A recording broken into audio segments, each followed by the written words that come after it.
chords, extended dominant chords, are very common in jazz music and in standards. You have the 5 chord with G7th as an example that leads back to a C. Typically they're just shown as the 5-7 chord, so in the key of C you'll have a G7 chord, but it could just as easily be played as a G7 flat 9 or a G9 or a G13. Sometimes the music score will show it that way, but in other cases it'll just show a G7, and it's up to the player to decide which of those extended forms they might use. So in the key of D, as an example, there are A7s, there are A9 sharp 5s, A7 flat 13s. There are all sorts of extensions. The extended chords, extended dominant chords, are most easily understood by examining the G7 chord in the key of C. And the features of it are that it has a G, a B, a D, an F, and the F here is referred to, strictly speaking, as a flat 7, but I'll just call it a 7. And then in the next octave there are extensions of this to include the 9, the A, the 11, the C, and the E, which is the 13th.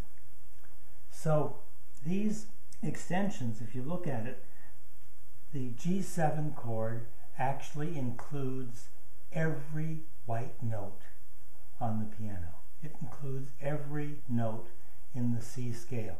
The two most important notes are the 3 and the 7, the B and the F. These two notes are the ones that define the G7th chord.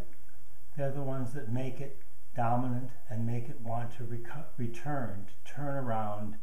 If one includes in a G7 chord notes that are not in the C major scale, these are called altered dominant G7 chords, and those can include, by deleting the 5, the D, and including either the D flat, which is the flat 5, or the sharp 5, the D sharp. Those are referred to as altered G7 chords.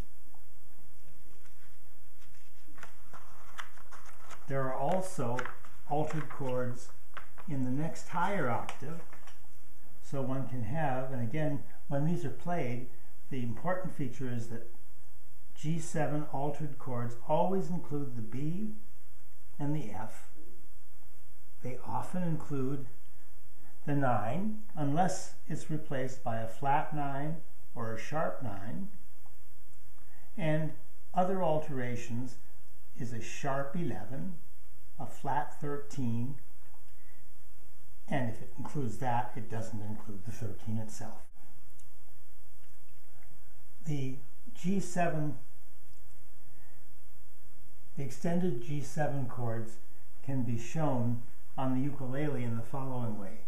So if we take the G7th chord that you're familiar with a D on the C string, an F on the E string, and a B on the top string, the A string, one can introduce into that by replacing the D with a D flat. One can have a G7 flat 5 chord, or by replacing the D with a D sharp, one would have a G7 sharp 5 chord, and the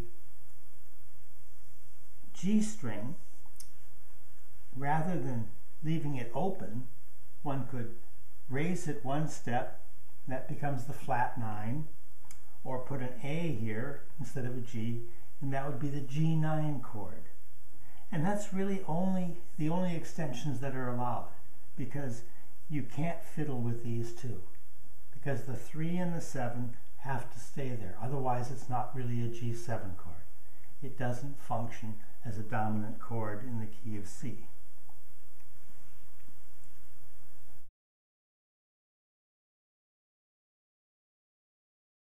Here's a G7th, the sharp 5, the flat 5,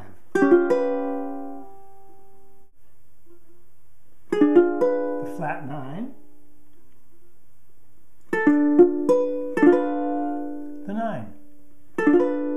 all really quite nice chords and not that hard to reach.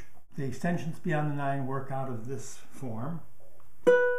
This is a G9.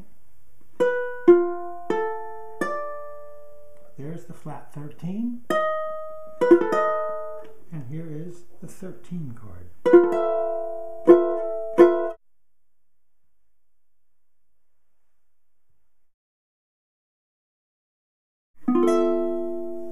G7 with a 13 in it, so it's called a G13 chord. G13, G flat 13, G9, sharp 9 chord.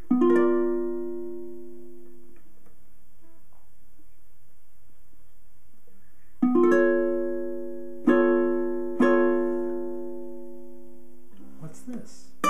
Here's a D, flatting it, sharp 11 chord. All just really wonderful sounding chords.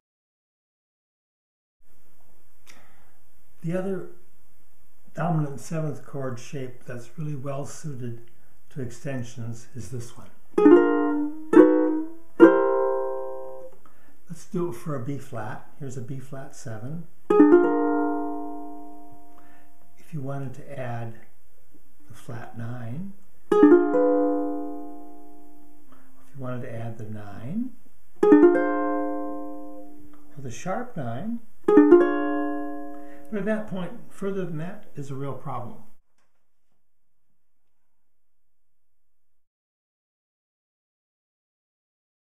So here's B flat 7 again. Here's the F, the 5. It can be flat, it can be sharped, and this note right here would be the 6 or the 13. But it doesn't sound good because of a minor second.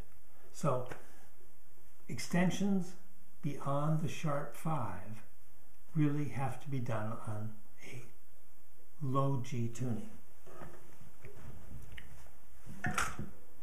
Because in a low G tuning, that's a nice little sound here. So you can go, that's the 13th, this is the flat 13th. And here's B flat 13. A really great chord. Right before an E flat. So B flat 13, E flat 6,